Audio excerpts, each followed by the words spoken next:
all the boxes have been unpacked. Everything's where it's supposed to be, quote unquote. And yet you feel completely dismembered. And that's because we know in our gut that the people around us aren't reading our story. They don't even know our story.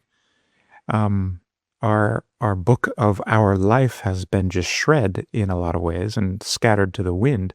And that can feel really, really alienating. This is Safe Passage, where we invite you to explore the internal journey of transformation and change. Whether it's relocation or retirement, the birth of a child or the loss of a loved one, life invites us, sometimes forces us to evolve. So where do you turn when you feel stuck or unsure of what's next? I'm Doug Ota. And I'm Nikki Muller. Welcome to Safe Passage. Thank you for joining us. Please get comfortable and sit tight because today we are unpacking what I consider to be a groundbreaking mission called Positive Transitions Care. This is Doug's labor of love. Of course, there's many others on his team involved, but it was developed in response to the big question we're addressing today. Why is moving so hard? What happens to us when we move? In fact, this is the work that connects Doug and I. It's brought us together. We're both familiar with what it's like to live in educational environments that are in constant transition. We both belong to an internationally highly mobile, cross-cultural educational community. But let's break this down and make sense of it for those who might not be familiar with what we're talking about. Doug, how would you describe this world that I've just mentioned and what's happening at schools with a high degree of mobility? Well, I think people are confronted by having to reinvent their lives when they move, and also when somebody moves away from them. I think the most accessible way to think about it is that we have a story of who we are. But in the West, there's this emphasis on individualism, which isn't necessarily good for us or even accurate to what our biology thinks about how the world works or should work. And the idea of being an individual sort of leaves out how important it is that there's people who see us. And for us to exist, we need to be seen. So I think about it as a life story that we feel like exists because not only because we write it, but because we have people around us that we know read it. They know the chapters. They know the plot. And when you move, it can come as a pretty raw surprise that I think is confusing to people who think in individualistic ways of why do I feel so lost after all the boxes have been unpacked? Everything's where it's supposed to be, quote unquote. And yet you feel completely dismembered. And that's because we know in our gut that the people around us aren't reading our story. They don't even know our story. Our book of our life has been just shred in a lot of ways and scattered to the wind. And that can feel really, really alienating. If you know that it's happening, then you know, I got to find readers. You're absolutely right. And you realize also I have a duty to read other people. There's no books without readers.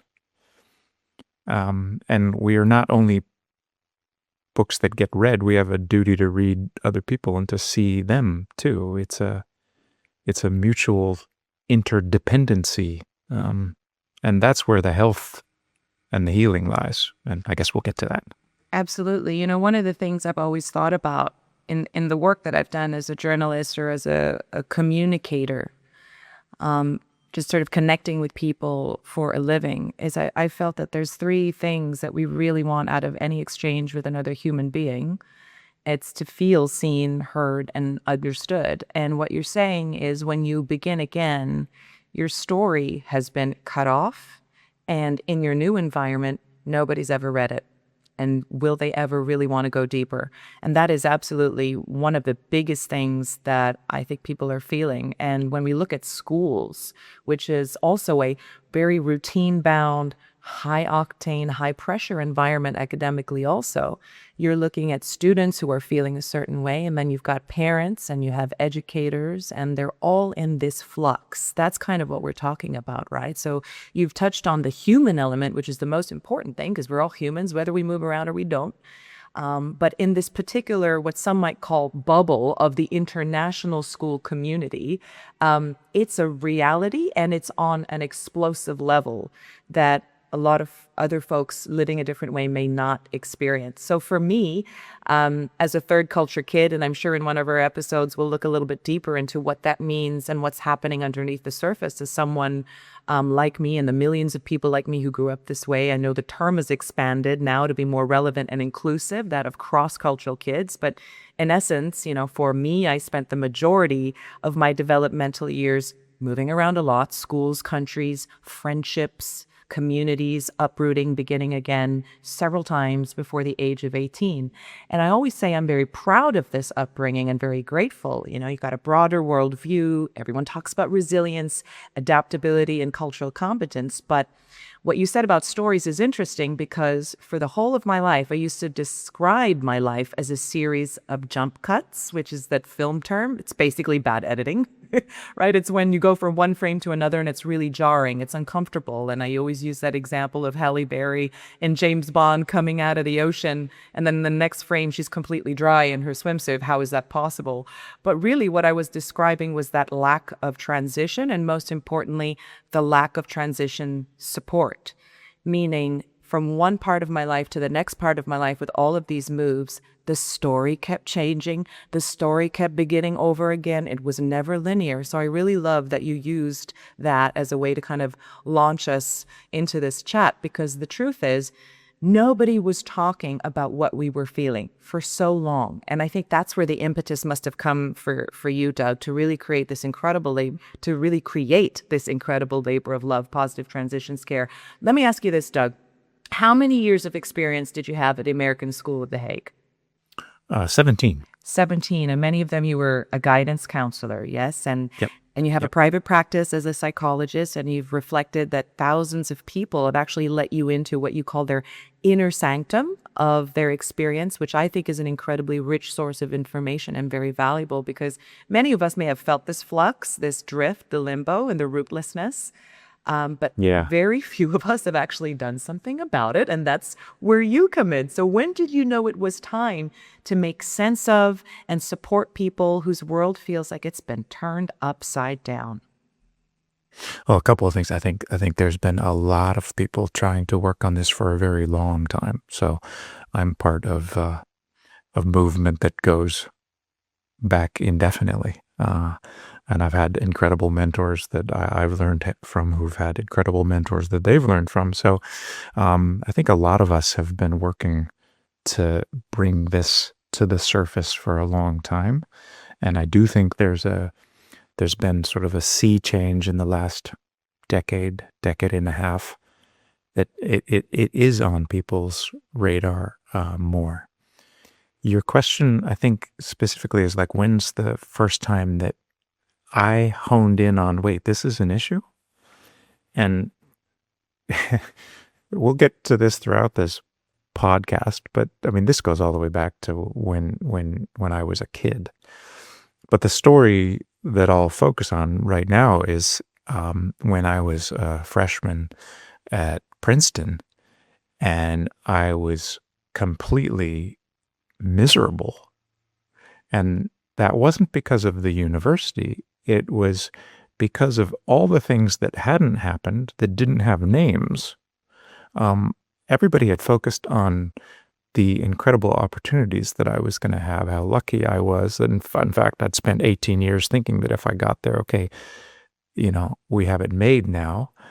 Nobody had really said a thing about what a big deal it would be to leave my home in Southern California, which is the only place I'd known for 18 years, and to go to a place that, okay, it's the same country, but I live in the Netherlands now. This would be like studying in Moscow at the age of 18, or Istanbul. I mean, that's a long way away, and there are large cultural differences on the other side.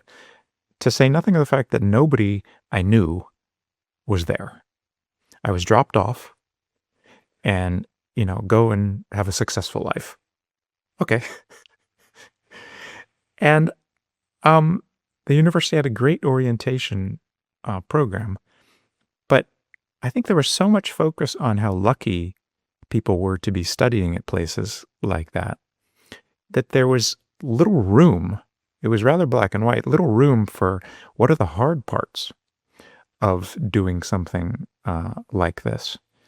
And I didn't realize at the time, because I didn't know I would go into international education, what an incredible analog that is to what so many of the kids and families in these wonderful international schools go through, feel, get told, because it does look like life in the sort of special lane. You're getting special opportunities. You're seeing more of the world than most of your peers.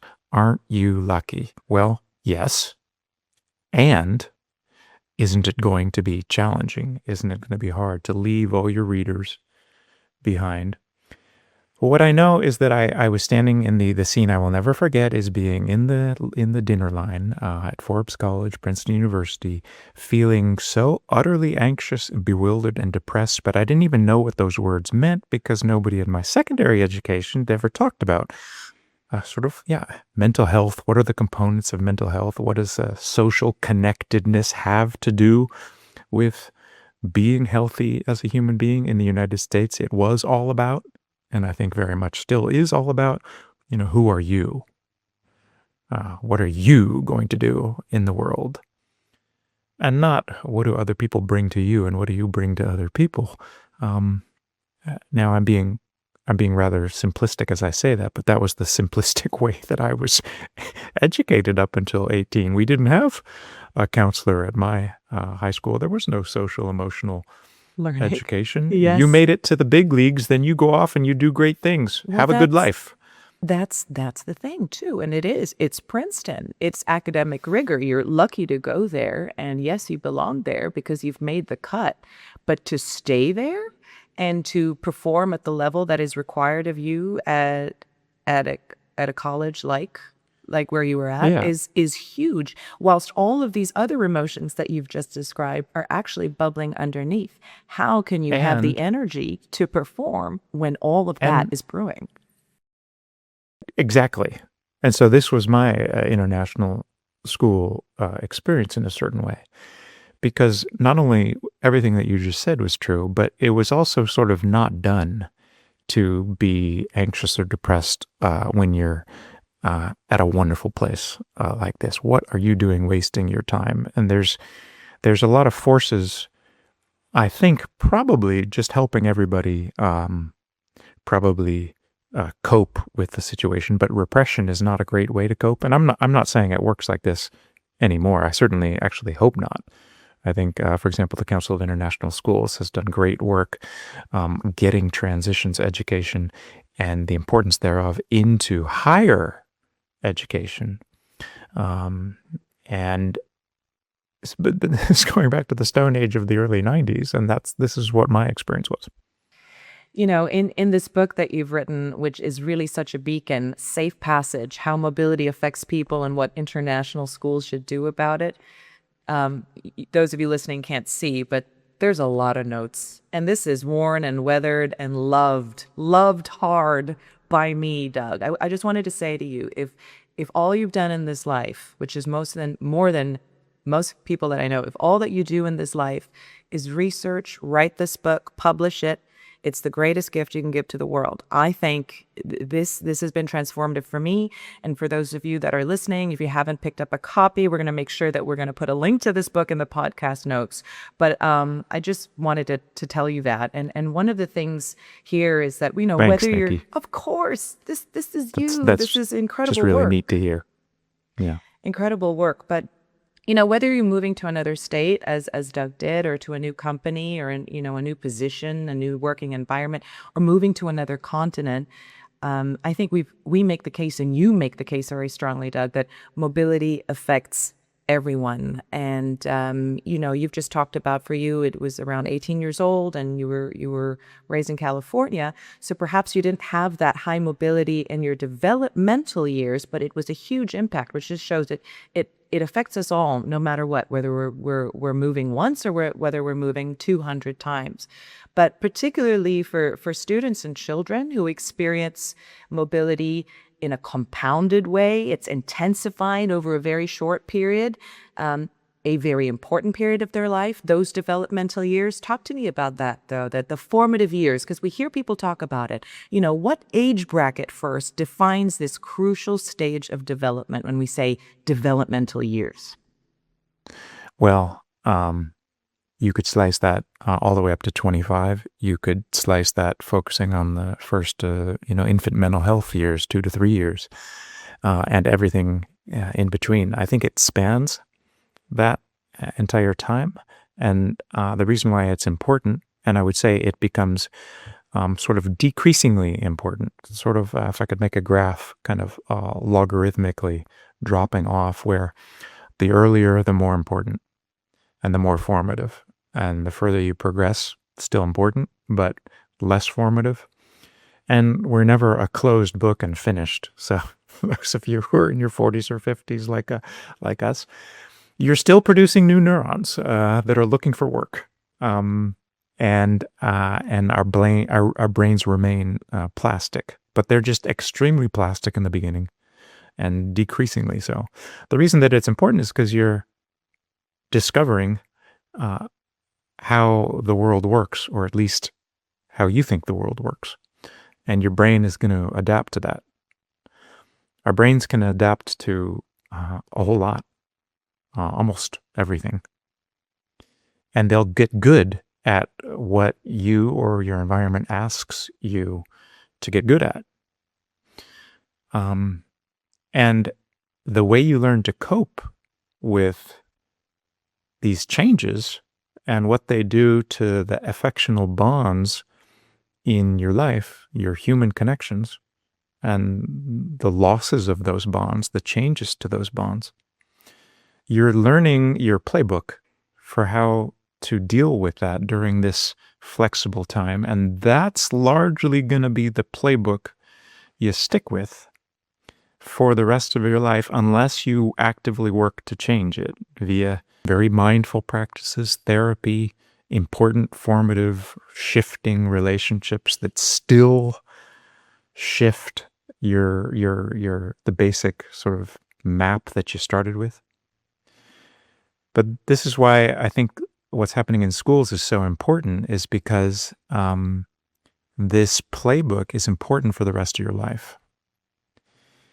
And we can do everything as a human nervous system. We can do almost everything, but there are things that are arguably more pleasant, better for our physical health and our psychological health. These are not my opinions. These are grounded in decades of empirical research that show our bodies have a preference for a certain set of strategies. But you're only going to learn these strategies if the parents and educators around you are working on learning these strategies or have learned them themselves. Okay, I'll stop there. Listen, I'm smiling from ear to ear. One, I'm learning so much more, and two, also having some of these experiences validated.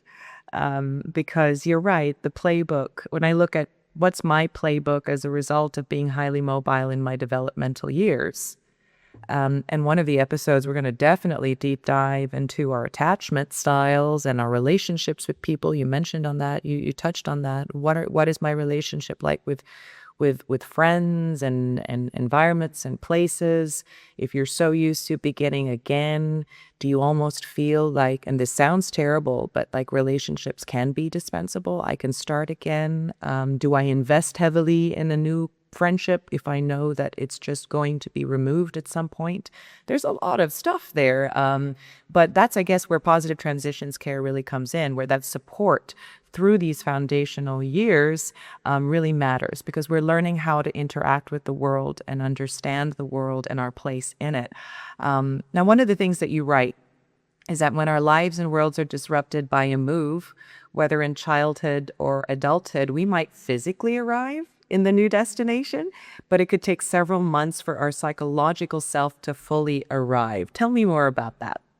I think the inspiration for that idea comes from a very famous Dutch writer named Harry Mulisch, who famously wrote in, I think, The Stone Bridal Bed would be the translation of his book, that the body might travel by horse, but the soul travels by foot. And I think it's true. I agree. And I think in our Western industrial world, we tend to think that if the boxes have arrived safely and gotten unpacked safely, and I'm conscious of what you said, your shipment's about to arrive, right? The boxes have just gotten there. We're pressured to think, okay, we've arrived now. But I think that's also because this world that we live in focuses on the outer world, and there's much less support for focusing on the inner world, on what our own emotional and psychological journey is. And I explained to the couples I work with, for example, lots of couples get into trouble because they try to communicate too quickly. That's And sometimes interesting. I'll What do you give- mean? Yeah. Well, I'll give couples a sort of a speed rating when they come in. I'll sort of, I've been known to say, you guys communicated about 160 kilometers an hour. We're in Europe, so I'll use kilometers. And they'll look at me, like, and I'll say, how quickly do you think your emotions travel? And they'll guess like 30 or 20. I'll say slower. And it's this idea that they come by foot, and it's probably 1 or 2 kilometers an hour. If I can help you guys slow down, maybe there's a chance you guys can be helped to understand each other better. We think that to communicate big things, important things, we have to get a lot of information across. And sometimes I can spend an entire hour with a couple understanding what one sentence actually is really trying to say. And when the person who says that sentence sees her husband or his wife taking the time to just understand that sentence, you realize how deep our inner world actually is, and just how much needs to catch up with us and be understood when our lives have been turned on their head. It's a big deal, moving. I just want to add, though, it's a big deal having a best friend leave. Right from the outset, I want to level the playing field that everything we're talking about is just as true for people who stay in the same place as people who move. Yes, and those are some of the things that you touch on your book. Let's say if we were talking about the educational environment, you often use the words left behind, right? You've said how well does a teacher teach if they've been left behind by their good colleagues? How well does a parent if they have been left behind by their supportive network? And you're absolutely right. Mobility affects everyone, whether you're doing the moving or if people around you are doing the moving. And I wasn't planning to go here, but I do want to ask you about this, because one of the things you say in your book is that when you do these kind of workshops or presentations and you ask the question, do you think it's harder to be the one leaving or the one staying? Tell us what usually you end up hearing. Probably on the average, 90% of audiences, if not closer to 100, would recognize when asked that it's harder, for example, to be the one bringing a loved one to the airport and watching him or her leave than be the one getting on the airplane. Ooh, that's making me tear. How right you are. I think, it's so interesting about airports. Now I'm really going to divert to some strange other Can lane. I'm really curious what just happened when I said that. I don't know if you want to get into Sure, that, but we said we would stay in the moment. We'd right? stay in the moment. Yeah. Yeah.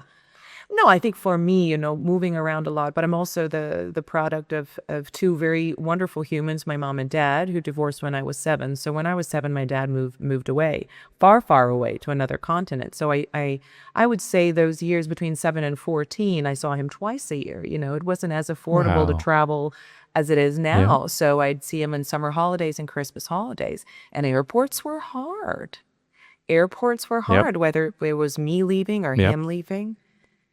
Very, very hard saying goodbye, which we'll touch on too. But it makes me think Yeah. about airports when I walk away. And sometimes we're just so busy. We're so busy. Like, oh, I got to Mm-hmm. get to the gate. I got to get to my ticket. And I go, Mm-hmm. if you stand for a second, people here are going through so much. You don't Mm-hmm. know what this airport is holding. Someone is arriving for a joyous occasion. Someone is going to a funeral. Someone has just received Mm-hmm. shocking news, right? I mean, in these places of transit hold so much. And I think you've touched on that. But sorry to Yeah. have digressed, but I appreciate. You didn't, I just want to thank you for sharing that, because I got to know you a little bit better too, Nikki. I mean, I think our audience should know that this is probably our 6th or 7th conversation ever with each other. And we decided as we got to know each other that we were going to use this opportunity of actually learning these things that have to do with transition. And how, point taken right there, this is not about international schools only. Just touching on this topic, which we were focusing on international schools, brought you right back to airports at the age of 7, 8, 9. And is that a digression? No, I that's why I interrupted you. I didn't want that, quite frankly, disrespectful word about your inner experience to just stay on the record. I think it's just true that experiences of loss activate all other experiences of loss we've ever had. Yes. They're like a necklace. Every single one of them is threaded together. And when you truly activate one of them, you're holding that whole frickin' necklace in your hand. And that can be pretty awesome. That's why the topics we're talking about are pretty awesome. And why I want to voice my respect for them, for you, for what you just did, for what our audiences might be thinking about as they delve into their own feelings and necklaces. This is a big deal. Yes, you're And absolutely right. people Thank you. should pause the podcast at any time if they this needs to go at your pace, including yours and mine too, Nikki. I hope it's okay that I'm just reflecting about this off script. No, this is more than okay. I am. This is more than okay. Doug, how lucky am I to really be fully present with another incredible human being like yourself with so much experience, but also so much warmth and presence and respect. So I really, really appreciate that. Well, thank you. And I know we were talking about this whole idea of, is it harder to leave? Is it harder to stay? And as you've just said, that most people, 90% will say, leaving is tough, or being left behind is tough. And in your book, you call yourself kind of the proverbial, is it stayer, the consistent, or what is it that you say in your book? It's something about being a stayer, the consistent stayer, or because people around you are moving all the time, especially when you were at the American school, The Hague, right? This revolving door of community. And yet there you are. And what an experience it must have been like for you. Let me ask you about that. What was it like for you? Because I recently spoke to 2 teachers of mine at the International School Manila. They were visiting Singapore. And I started to talk about this, right? This world of transitions. And I asked them, does it get hard to say goodbye? And you know what was so interesting? Their response was, they're so tired of it. They don't do goodbyes anymore. They have been so emotionally exhausted by the students that they have nurtured and left, by the teachers that they have worked with and built friendships with and have left. They've become exhausted by that revolving door as a stayer. So I wonder what that was like for you. Well, thank you for asking. It's a hugely important question, and those colleagues that you're talking about, those teachers of yours, yeah, you're looking at a burned out coping system that's doing what it needs to do too, by the way. Our coping systems will, and I'm going to start calling them attachment systems, they will do what they need to do in order to protect their owner. And I think it was David Pollock who was the first to say that these lives of the highly mobile speed the human experience of our lifespan up to ridiculous speeds that we're not adapted for. Maybe I was the first to say that. I honestly don't know. I always thought he said it, but it doesn't really matter. The point is, it's true. When you are a biological creature that evolved where a couple of people were born in your clan over the course of your life, a couple of people left to other clans, and then people started to die, and that arc took 40, 50, 60 years, whatever lifespan was. That's kind of what we're wired for. And we're not wired for people to come on average for, say, a 3-year tenure and then go, and another 3-year tenure, or for us to be on a 3-year tenure. And that makes life feel like it is going fast. Click, click, click, click, click. And I always argued, and that was what one of the questions my research was looking into. Does that speed up the odometer on this being a human being? My dog in the background is in REM sleep and is barking. I hope people can't hear that, but this is pretty weird. Okay. Thank you for addressing it, though. That's fine. Your dog's having This a is moment. not me. This is Peanut sleeping. I should have taken her out of the room. Anyway, so it's natural that if that high-speed life isn't being supported and addressed in the ways that I have come to believe we should be addressing it, the car that is doing all this driving is going to burn out. You're going to wear through the engine, and it's not going to be able to make the moves that it needs to make in order to actually have and enter into and maintain and say goodbye to the human relationships that we need in order to be fully healthy and human. And again, that's not my opinion. The research clearly shows that those who can maintain and continue leaning into deep, meaningful human relationships have healthier bodies, longer telomeres, less inflammation, and longer lives. And they do better at work and at home. I said our bodies can do a lot of things.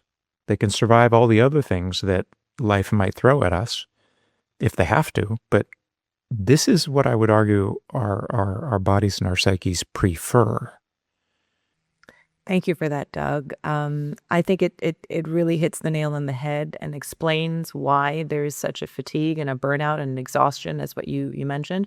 Whether it is these adults that I was talking about, my teachers who are still teaching in the same school and have been there for over 20, 30 years, or if it happens to a young child who is also being left behind, right? So mobility affects everyone. And one of the things I read in your book, and I highlighted this passage because it was just a wow moment for me. It was a huge sense of relief, again, to have my thoughts and feelings validated. You write, and I quote, "Without necessarily realizing it, people involved with mobility have feelings that become churned up around questions like, what is happening to me? What am I feeling? Why am I feeling this way? Does anybody know I am feeling this? Does anybody care? Will anybody help me when I feel this way?" To see that printed on a page and to feel completely seen for possibly one of the first times in my life, and I'm sure anyone else listening who may have had these thoughts and questions but never had it written in front of them by someone they've never met, but who seems to understand them so well, this is a very big deal. So I wanted to ask you, how did these insights evolve? You alluded to them already at the start, but is this particularly from your guidance counselor experience, or how is it that you deduce that this is what students or parents, educators, anybody in a physical transition or move was feeling? A couple of answers to that. First, thank you for telling me how helpful that was to you. I mean, I joke that when I wrote this book, I'm like, okay, I hope I sell 10, maybe 100 copies. And when you sit in a library for several years and this was your third attempt to write a book, you kind of wonder, am I kidding myself? Anybody who's ever tried to write a book might have had this experience. So thank you. It's nice to know that my experiences of wondering these very same questions, and I suppose that's how I knew to write them. But I didn't realize I was feeling these questions until I started to study what I study and become a psychologist like I am. What these questions really are, and I didn't even know this when I wrote those questions, but I know it now, having done my PhD and written that book, and that's a book we should also eventually talk about. But this is the activation of the attachment system right here. This is the system that we all have given to us by evolution, which says, hey, if bad stuff is going down, look to the bigger, the wiser, the stronger people to help you with these big things. That could be the roar of an animal around the corner. That could be just feeling lost. That could also be feeling lost in your own feelings. I want to emphasize that we have one nervous system and it responds to stress in one way.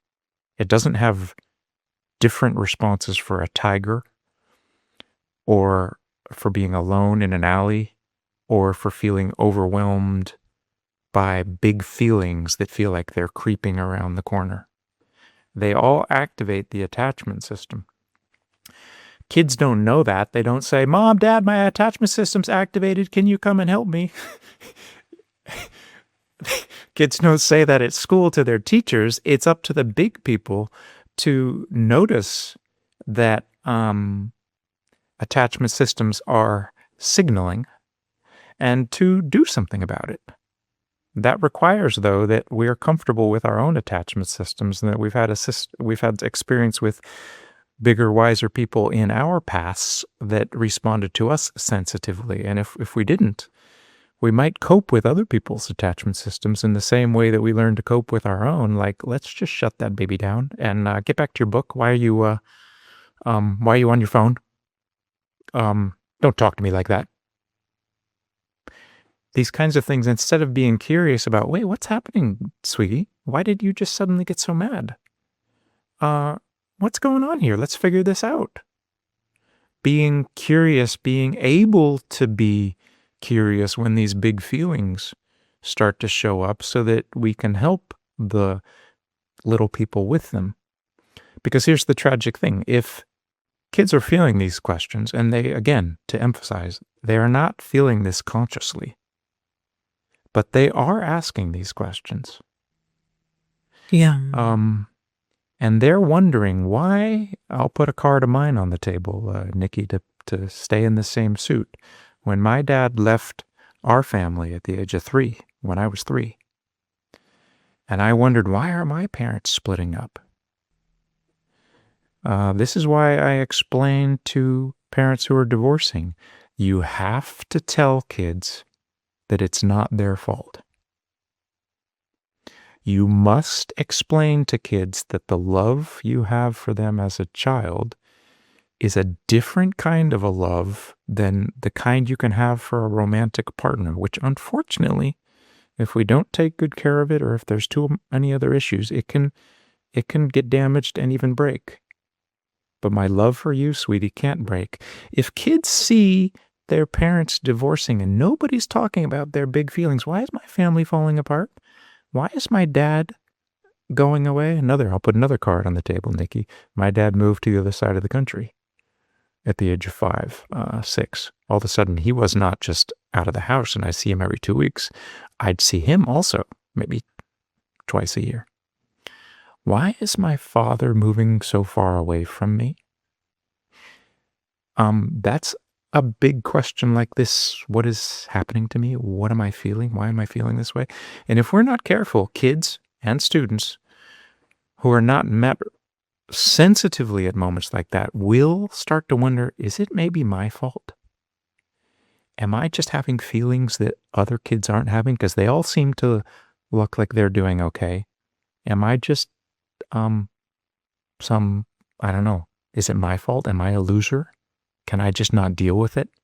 Everybody's telling me I'm so lucky being at the American School of Singapore or wherever. I don't feel lucky. So what's wrong with me? I appreciate you sharing that with me, Doug. I also didn't know this about you, that we have some similar experiences in that sense all the way back to our childhoods. And I think you're absolutely right. You're absolutely right that approaching it also with curiosity, whatever feelings might come up from your child, whether it's reactionary or explosive, to lean in, calmly and gently and say, what is this about? And also, as you say, to affirm, this was interesting, to affirm that this love is unbreakable regardless of distance. Because that's what divorce creates, distance, physical distance, which is a huge, that's another big mobility and environmental change. All of a sudden, two parents are not in the same house. You're not used to that, you don't have the same system of support that you did, but And to you've manage just gone that through the well. transition. You've just gone through the transition of, I'm getting a thumbs up from even Riverside. Okay. Yes, good. To manage the transition of having lost the family that you thought you had, having a certain degree lost your father, maybe having to move.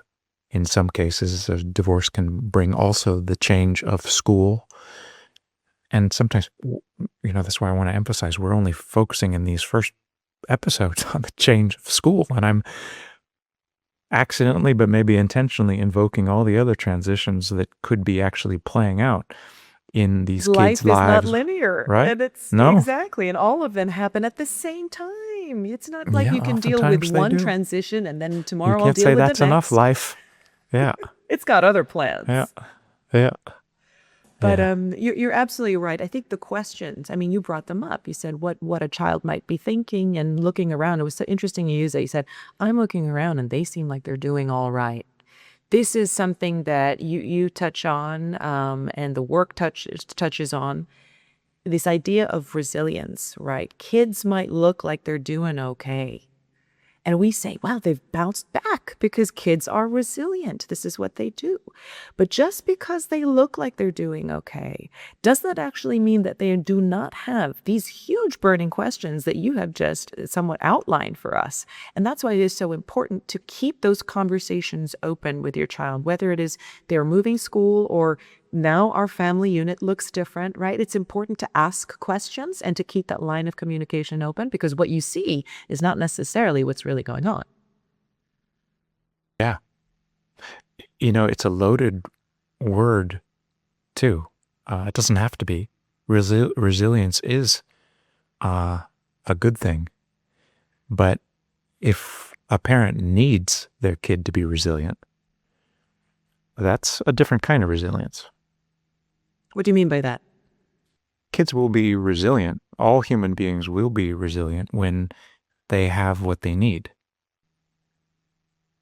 Is there any tree that we would yell at and say, come on, be a more resilient tree? Why are you turning brown? Okay, well, if it gets the water, if it gets the sunshine, if it gets the nutrients that it needs, it will be the tree that it is. Yes, there's storms. Yes, there's lightning that might have an impact, but if the tree has time to recover and all the support it needs to recover, it's when resilience can almost even be weaponized, where you shouldn't be having the hard time that you're having. And if that's true, that's not resilience anymore. That's leaning over towards repression. And please, son, daughter, student, stay away from those feelings that I have a hard time with. That I have a hard time with, because it affects us all, and we don't outgrow them If we don't No, nourish and we don't support, you don't outgrow it. It does not go anywhere. It stays exactly no. where it is, and it And grows so and grows. if we use the word resilience you need to cope the way that I learned how to cope. We're not going to have too many of these big feelings. That's enough. I mean, it's been a year, it's been 6 months, it's been 3 months. You're still mourning your husband after 2 years? I mean, who gets to set a clock on how long somebody needs? Yeah. It doesn't mean that some people do get stuck in that or do, um, there are more pathological types of mourning. I think I approach it with a lot of humility, though. Who am I to say that that's pathological? I would be more curious about what's going on, because oftentimes when we feel seen and understood, those are the things that help us recover so that we can be resilient. I want to emphasize to you and to the audience that um, the thing that makes people be able to cope more with stress is social support or supports of any kind. The more support you have, the more stress you can handle. That doesn't mean I'm not giving people like a carte blanche to then, give your kids every support they possibly need, and then you can max it out, move every year, follow every dream job you want. Mhm. It's all about intention. It's all about Yes. I being honest. I agree what you say there in terms of intention and as we were speaking about kind of this resilience versus, well, knowing that your kids are resilient and highly adaptable, especially at a young age, does not mean we don't support those transitions, right? Because one of the things you've written is that hardship in the right doses builds character, and difficulty in the right degree breeds the confidence that one can overcome obstacles. But if you put all the eggs in that basket and rely on this term resilience, when actually what they need is support through some of these difficult challenges, then we have a whole other Bingo. I couldn't have can said of it worms. better. That's really, really great the way you said it. It's bringing the image of a stopwatch to mind. If you're standing there with your word resilience and a stopwatch, that's not helpful. Healing happens on its own time. You can't get mad at a cut that you have. Say, come on, stupid cut, heal faster. You take care of the conditions, and it will do. Our bodies are natural healing entities. We lean towards health and healing. If the health and the healing's not happening, then the conditions aren't right. In terms of health and healing and what really is happening underneath the surface, that I think we're doing, a really good job of just being open about. When we look at mobility and how that potentially affects your child or a student's ability to learn in a healthy way, I'd love for you to talk about John Hattie's work and how you've kind of taken that to the next level, because you reference that in your research, right? The largest study in history, and you say that the factor that has the single greatest impact on how much students learn is whether they have to move. Very interesting. Tell me more about that. Yeah, the factor that has the single largest negative impact in Hattie's first version of his publicized meta study. That's what this is. It's a meta study looks at the results of lots of studies. A meta study looks at the results of lots of meta studies. So what John Hattie's done and continues to do is to incorporate every significant publication, peer-reviewed publication in educational literature into what are the effects of these different factors that people might think are important or might not know are important in outcome measures of how well kids are learning in a classroom. And the Above and results beyond, were, yes, above and beyond. Sorry, go ahead.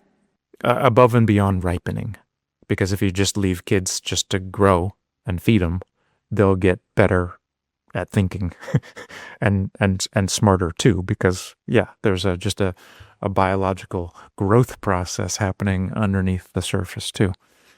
But anyway, he combined all of these potential factors, and in the first publicized version, which had 138 factors, He wasn't looking for factors that had a negative impact on learning. He was looking on the ones that really help, looking for the ones that really help, and looking for the ones that we might think help, but don't actually help as much as, say, the teacher who's married to this method thinks it helps her students. And so out spilled the things with the largest positive effect sizes, the ones that didn't do as much as you might think they did, the ones that actually are not much different. You can't distinguish them from ripening, the ones that have no effect. And then down at the bottom, almost by accident, there were 5 negative effects. And the one that had the largest negative effect was whether you move a kid. And why was that? Because you also write that moving hurts for real, right? What's happening in our brains? What do you mean by that? It's great that you asked that, because the takeaway message from his research and from my book absolutely should not be don't move your kids. It's that I think the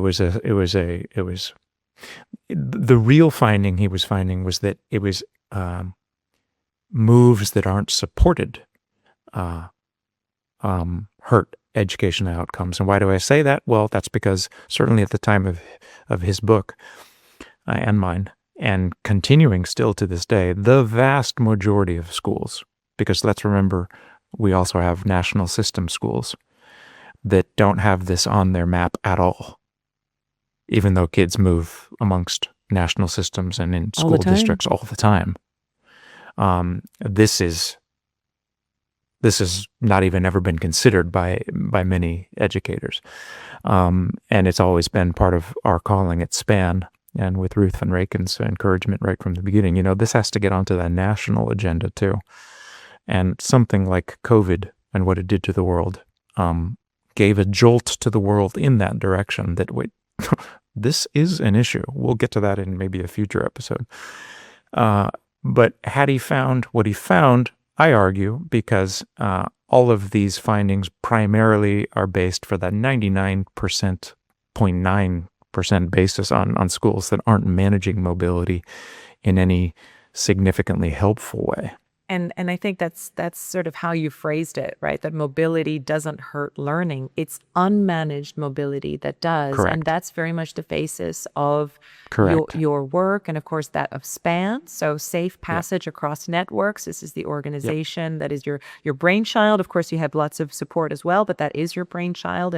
And hopefully our listeners are curious to see the kind of work that's coming from SPAN, and also some of the community that's there, if you want to talk about this or learn a little bit more. But that's what Positive Transitions Care was born to address: unmanaged mobility, and how we can support those who need the most help because moving is so hard. Is that, am I accurate in saying that's sort of why this is a mission for you? Absolutely. And SPAN, when it in the book, people will have read or will read that mobility, to be addressed well, needs to be addressed via all 3 legs of the stool. I learned this from one of my mentors, Barbara Shetty. This just simple, sort of iconic image of if you're helping the students without helping, say, the parents and the teachers, you're only going to get so far. If you're a school that's trying to help the parents while forgetting the teachers and the students, well, that would be a strange place to be. It's more often that the students are going to get the focus and the parents, the adults, are going to get forgotten. And it's only when all 3 legs of the stool are being addressed sort of in sync that this can be worked at a community level in a school well. The book really makes that clear. SPAN, as we got started in 2016 and 17, has largely focused in its first decade on helping the educators. And very interestingly, somebody who was there, Carolina Porto, at the first talk I ever gave, imitating Kevin Costner. Did we do that in episode 1? If they build it, they will come. Right. No, we actually didn't. I think this was another time that you and I were chatting. It could have been on the Nest, the supportive community that SPAN Network. Anyway, I whispered to the audience. I imitated Costner, and I said, "If we build it, they will come." And Carolina reminded me at a recent nest that, we have to remember the parents still. And I'm like, yeah, Carolina, you're right. I got to go back and read my own book. For the first decade, we so much focused on the educators that I think going into our second decade, we're likely, and possibly by the time this podcast is up and being listened to, that we at SPAN have launched a parent arm as well to really welcome parents who are struggling with this, who also want to strong arm their schools towards, you guys have to become a safe passage across networks school. These people can help us get this right. Sometimes that has to come from your shareholders, the parents who are paying the bills. And I think that's another avenue of work that we're going to reopen, to say nothing of having students back on the team. Yeah. Yeah, having equal representation, right? Everyone's voices Yeah. heard, because there are going to be similar needs and some that are particularly unique and specific. And of course, that's what positive transitions care is about. It's addressing all the areas because mobility affects everyone. And yes, today, what I love about today is that we looked at it from so many different angles. We looked at it from the international community angle. We looked at it from being the one moving to being the one sort of left behind whilst other people are moving around you. We moved in different directions, which I loved. Also, we talked about how the big change of life can happen, whether it is divorce, whether it's losing a loved one, because they're all intricately linked in some form or fashion. And that's always been my hope for this podcast is, though it is very much grounded in this international educational world and that of transitions care, which I am a huge fan of. I just want to make sure, and I think we have, that everybody listening to this is going to get something out of it. I mean, that is really, really beautiful. So let me ask you this as we slowly close, Doug. What is one action our listeners can take from today onwards to support themselves or others in transition? Remember to see, starting with yourself, just when you are having a hard time, just see that. Allow yourself to see that and to normalize, this is hard. We moved, or Fred moved. I miss him. You're in good company. Have that compassion for yourself. And maybe do the kindness of seeing somebody else. Didn't you move this year? Aren't you new here? That small act of seeing, and let's remember that seeing in many African dialects, I'm told, is the same word or closely related to the word loving. That just small act of kindness is likely to be paid forward to somebody else, maybe to you, because they're curious about seeing you, and you start up a friendship. We need to get off our phones and see each other more. I couldn't agree more. And with that, Doug, maybe you could lead us now in a brief mindfulness pause, which I think you were naturally doing anyway, but I like this little routine that we have. It's a beautiful gem of the podcast where you lead us through a mindfulness exercise, because today I'm sure we've had a lot of thoughts and feelings come up, and we just would love for them to settle a little bit as we move through our day. Sure. Well, let's remember to do this for you and me too. Nikki, one of the things I love about doing these exercises with my clients is it's just wonderful for the therapist too. That's not a good reason to do anything in therapy, but you're allowed to be along for the ride. And this does churn up a lot. So when I knew you were going to ask me this question again today, which I think is a great tradition to keep in our podcast, I thought about the safe place sort of exercise. And I'd like to just invite everybody, if you want to close your eyes, I'm going to go ahead and do that. Do what you're comfortable with. Not if you're behind the wheel, please, listening to this podcast. But just think about the place that comes to mind when you think about a favorite safe place. Let your mind roll back. Might be all the way back to your childhood, to a grandparent's house. It could be a recent vacation with just a view that you had, or a place on the beach. Just go there. Only requirement is that it feels pleasant. And invite yourself just to feel that. Take a big, nice, deep breath into your belly. And back out through pursed lips like we did last time. You could breathe in for, say, 7 counts, and breathe out for 11 counts, longer on the out-breath. While you picture the smell of this place.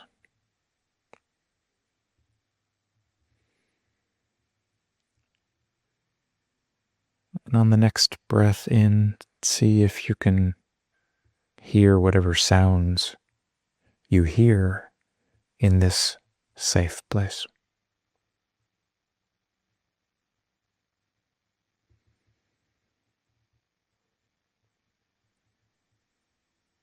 And on your next breath in, see if you can feel the breeze or the air temperature on your cheeks, wind direction in this particular place.